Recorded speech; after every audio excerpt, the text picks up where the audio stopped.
when you talk to people who can hear and you ask them, what do you think it would be like to be a deaf person? Then all if they're thinking is, well, I couldn't do this, can't. They would start listing all the things they can't do. And I don't think like that. Deaf people don't think like that. We think about what we can do.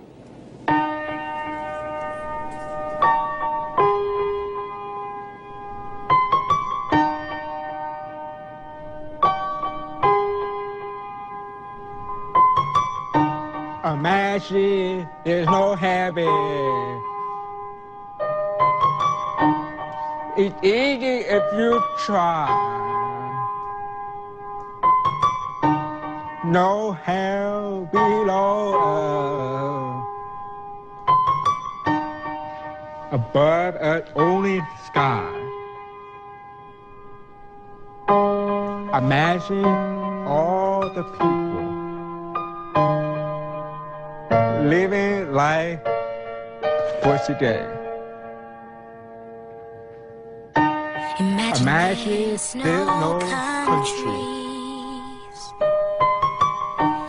It's not hard to do. Nothing to kill, to die for. And no reason to. Imagine all the people living life in peace. You may say I'm a dreamer, but I'm not the only one. I hope someday you will join us, and the world will be as one. If you read and study the history of deaf America,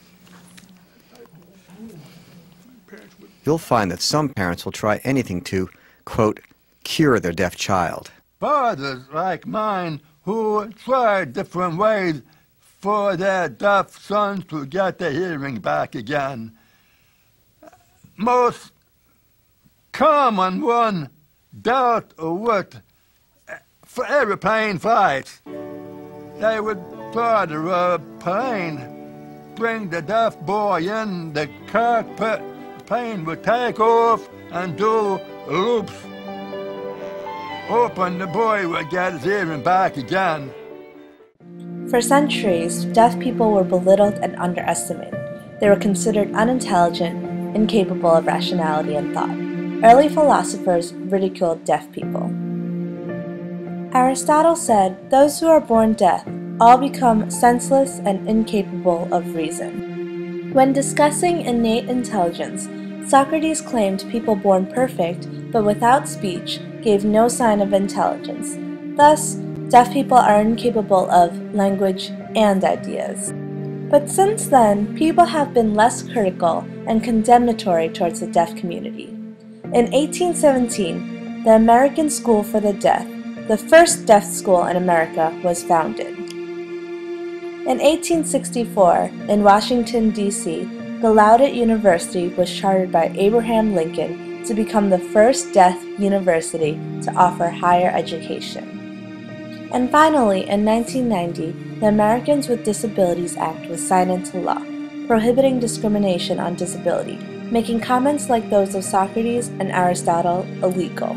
But perhaps the greatest achievement for deaf people was bridging the communication gap. For decades, they couldn't use telephones like the rest of the hearing world.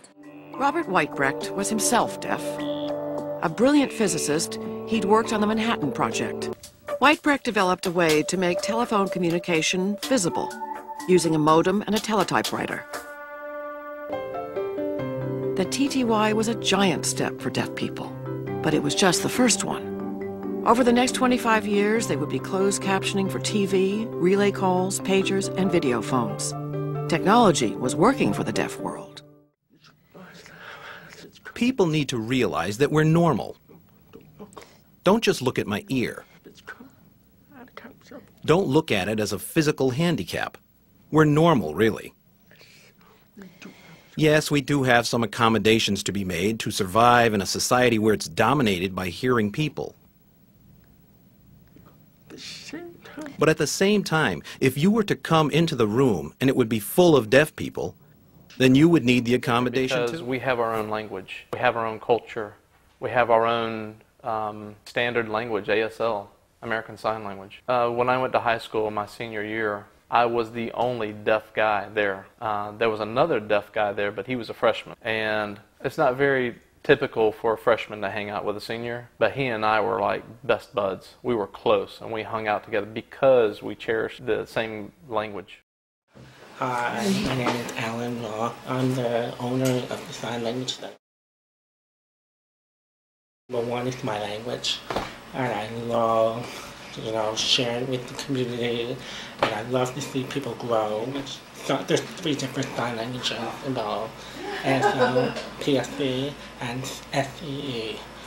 I don't know, a lot of people think sign language, well, but you have to think about 3 different ways of sign. One, ASL has its own grammar and structure and syntax.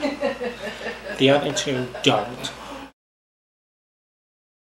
A million things. Number 1, be able to communicate with family members who are deaf, co-workers,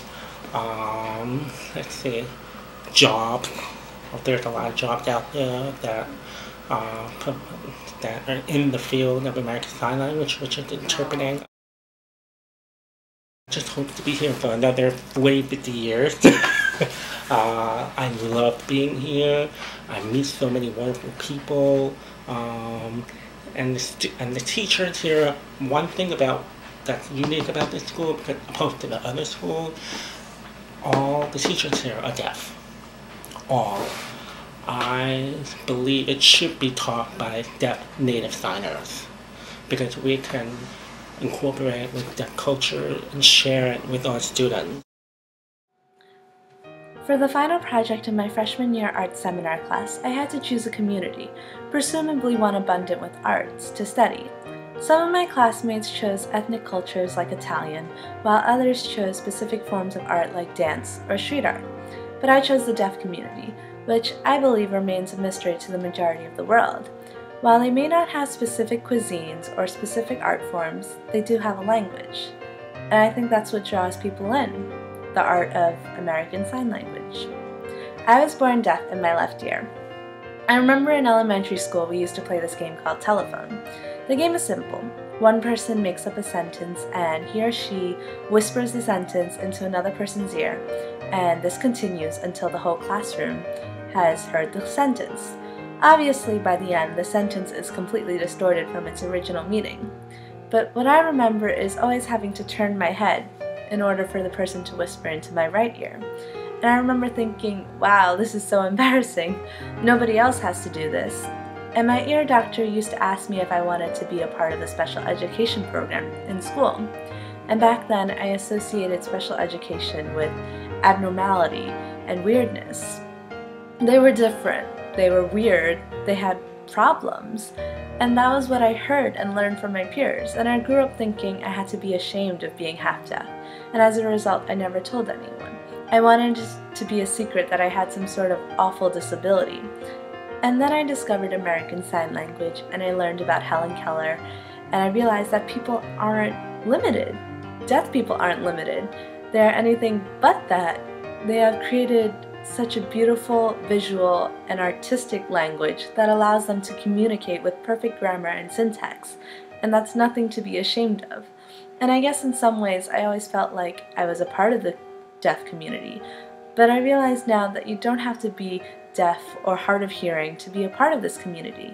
Just learning sign language and bridging the communication gap between signers and non-signers, that makes you a part of this community. So I've decided to start taking classes at the Sign Language Center and hopefully be on my way to joining this beautiful community.